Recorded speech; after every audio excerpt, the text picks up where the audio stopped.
Hello student, myself Shubhajit Saha, senior chemistry faculty of Pathfinder. আজকে আমাদের এই যে ভিডিওটা করার লক্ষ্য হচ্ছে 2026-এ যারা যেই বা নিট দিচ্ছ তাদের জন্য এই ভিডিও।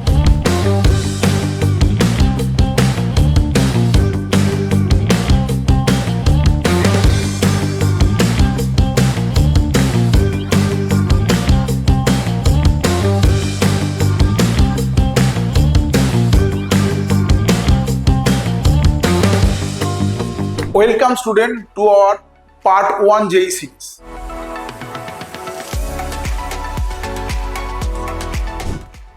দেখো এখানে একটা কনসেপচুয়াল প্রবলেম দিয়েছি, এনসিইআরটি বেস লিংক করা প্রবলেম।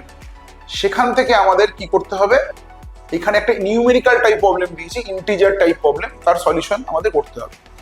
দেখো বলেছে রিড দ্য ফলোইং স্টেটমেন্টস গুলো এখানে দেওয়া আছে। ফার্স্ট স্টেটমেন্ট দেওয়া আছে number of unpair electron in ground state of n is x.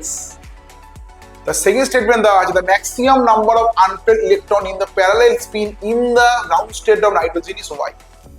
এবং থার্ডে দেওয়া হচ্ছে the minimum number of electrons in the parallel spin in the ground state of chromium is z. তাহলে জিজ্ঞেস করেছে এখানে x plus y plus z কত হবে। তাহলে এই প্রবলেমটা সলিউশনে আমি যাই, প্রথমে নাইট্রোজেনটা যদি দিই, নাইট্রোজেন আমি ইলেকট্রনিক কনফিগারেশন করি, that is 1s2 2s2 2p3। এবার যদি এটা আমি বক্স ডায়াগ্রাম করে করতে যাই, তাহলে এখানে দেখো দুটো ইলেকট্রন পেয়ার্ড আছে, এখানে দুটো ইলেকট্রন পেয়ার্ড আছে, এবং 2p3 তে কিন্তু আমার তিনটে আনপেয়ার্ড ইলেকট্রন আছে। তাহলে এখানে x এর ভ্যালু হয়ে গেল 3। সিমিলারলি যদি নিকেলের জন্য আমি যাই, maximum number of unpaired electron nickel ni এর ক্ষেত্রে যদি করি, তাহলে যদি ডিএ যে কটা আনপেয়ার্ড থাকবে সেটাই আনপেয়ার্ড হবে। তাহলে এর যদি কনফিগারেশনটা আর্গন করি, তারপর হচ্ছে 3d8 আর 4s2। তাহলে এর ক্ষেত্রে 3d8 এর যদি আমি বক্স ডায়াগ্রাম করে নিই, তাহলে সেক্ষেত্রে দেখো যদি বক্স ডায়াগ্রাম করি, তাহলে এর ক্ষেত্রে দেখো আমার টোটাল আমার দুটো আনপেয়ার্ড ইলেকট্রন পাচ্ছি। তাহলে এখানে তো আনপেয়ার বলেছে maximum number of unpair electron, so the answer is 2। এবং কুইকলি করার পদ্ধতি আমি বলে দিচ্ছি, তুমি তো কনফিউশন না করে কি করে করবে। স্যার নিকেলের হচ্ছে 28, আমরা জানি অ্যাটমিক নাম্বার, লাস্ট ডিজিটটা আছে 8, 10 - 8 করলেই তুমি নাম্বার অফ আনপেয়ার পেয়ে যাবে। That is a quick method to determine the number of unpair electron for nickel. এবার আমি থার্ড কেসে আসছি। থার্ড কেসে যেখানে বলেছে যে ক্রোমিয়ামের ক্ষেত্রে তোমার কত মিনিমাম আনপ্যারালাল ইলেকট্রন থাকবে। এই কোশ্চেনটা কিন্তু পরীক্ষায় তোমাদের মিনিমাম না বলে এটা কিন্তু ম্যাক্সিমাম বলতে পারে, এখানে মিনিমাম ছিল, তাই তো।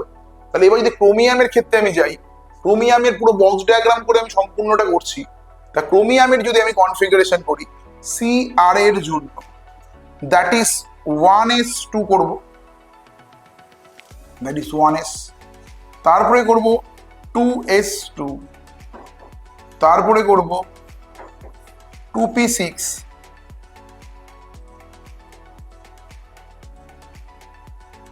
তারপরে করব 3s2, তারপরে করব 3p6, তারপরে ক্রোমিয়াম আমরা জানি 3d5 R 4s1 in down state. তাহলে 4s1 নেব, আর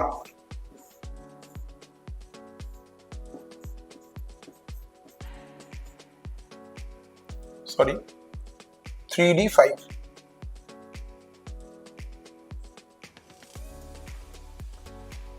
4s1 আর 3d5 নেব, 3d5।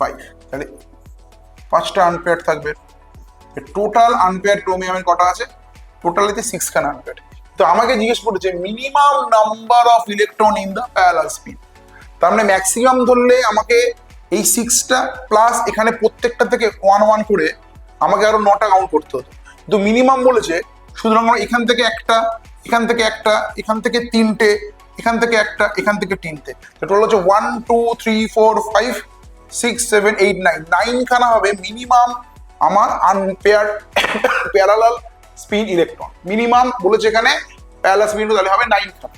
z এর ভ্যালু হবে এখানে 9, তাহলে x plus y plus z যদি অ্যাড করি that is 3 plus 2 plus 9, that is equal to 14. So the correct answer is here, x plus y plus z is equal to 14. Welcome student to our second part of JEE series.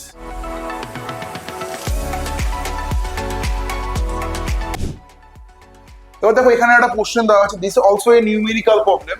এখানে কোশ্চেনটা দেখো তোমার বেঞ্জিনের সাথে প্রথমে CH3Cl in presence of অ্যানাইডাস এর সাথে reaction করা হয়েছে এবং তারপরে কম্পাউন্ডটা প্রোডাক্ট A ফর্ম হয়েছে, তার সাথে Cl2H নিউ দিয়ে প্রোডাক্ট B করেছে। ভালো করে খেয়াল করতে হবে যেখানে Cl2টা 1 ইকুইভ্যালেন্ট দেওয়া হয়েছে, তারপরে অ্যাকুয়াস NaOH দিয়ে C অ্যান্সার হয়েছে।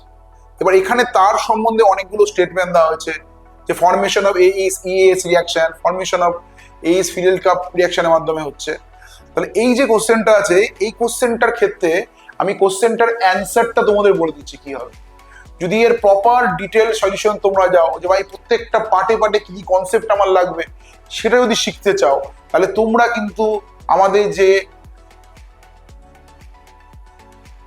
কমেন্ট সেকশন আছে সেখানে তোমরা কিন্তু রিপ্লাই করবে যে আমরা স্যার এই যেই পার্ট 2 কোশ্চেনটার প্রপার সলিউশন চাই।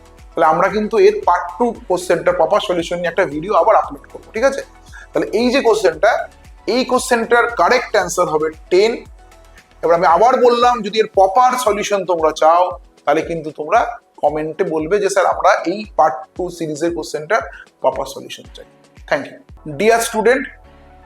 তাহলে তোমাদের যদি কিভাবে একটা প্রবলেমে টিপস অ্যান্ড টেকনিক অ্যাপ্লাই করে এবং সলভ করতে হবে এবং কি করে টাইম ম্যানেজমেন্ট শিখতে হবে, তো আরো কনসেপ্ট কি করে তোমরা বুস্ট আপ করবে সেটা যদি জানতে হয় তাহলে তোমরা নিচে দেওয়া যে নাম্বার আছে সেই নাম্বারে 2026 এর রিপিটার কোর্সের জন্য তোমরা কল করতে পারো, বা তোমার নিয়ারেস্ট যে পাথফাইন্ডার সেন্টার আছে সেখানে আমাদের রিপিটারের কোর্স রিসেন্টলি এর মধ্যে চালু হবে, সেখানে তোমরা কন্ট্যাক্ট করে তোমাদের সিট বুক করতে পারো। Thank you.